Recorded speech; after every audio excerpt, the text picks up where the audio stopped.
The first ethical and social consideration is that of data. There's four main areas within this. Storage is the big one. You need to be very secure in the way that you store data of the school, data around students' private information. We need to be secure in the storage of teachers' information, students' information. For example, there may be a lab of computers, or mobile devices may be on a cart and go round the class and around the school. How are you separating student IDs and student logins so that each student doesn't have access to the other one's personal data? This is all considered in data storage.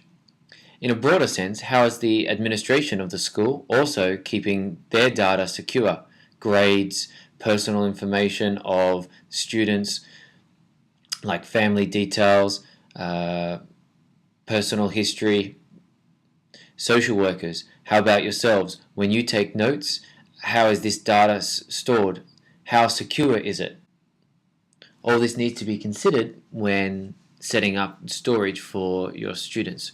For example, Zayed University is governed by UAE federal law, and UAE federal law states that no UAE federal institution may have data in the cloud.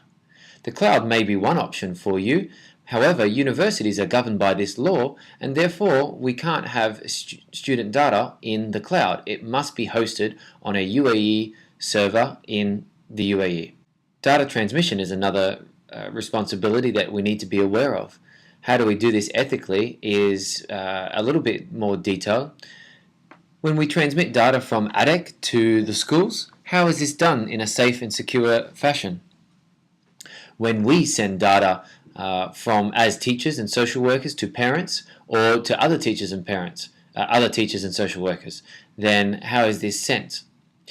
Perhaps passwords need to be used. Perhaps encryption needs to be considered.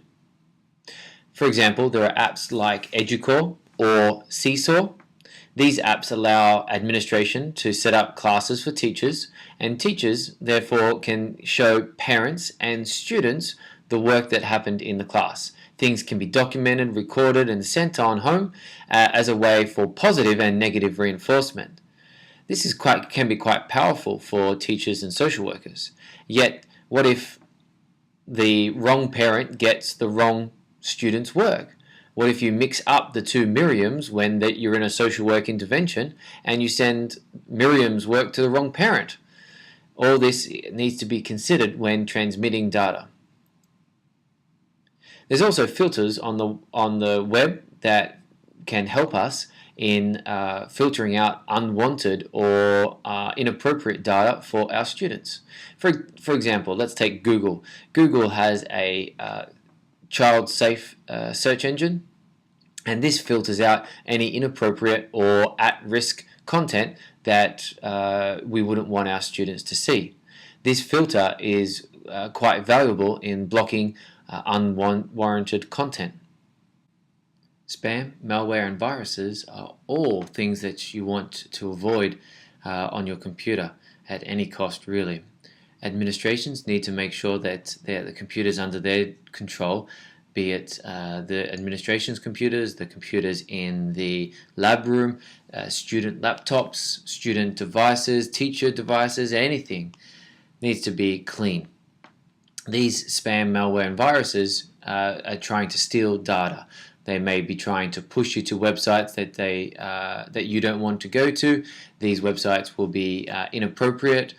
They will often try to get your private information and get data off your computer or off your device. So how do we do this safely? Administrations, teachers, and students need to have spam or malware and virus protection software. This needs to be looked into.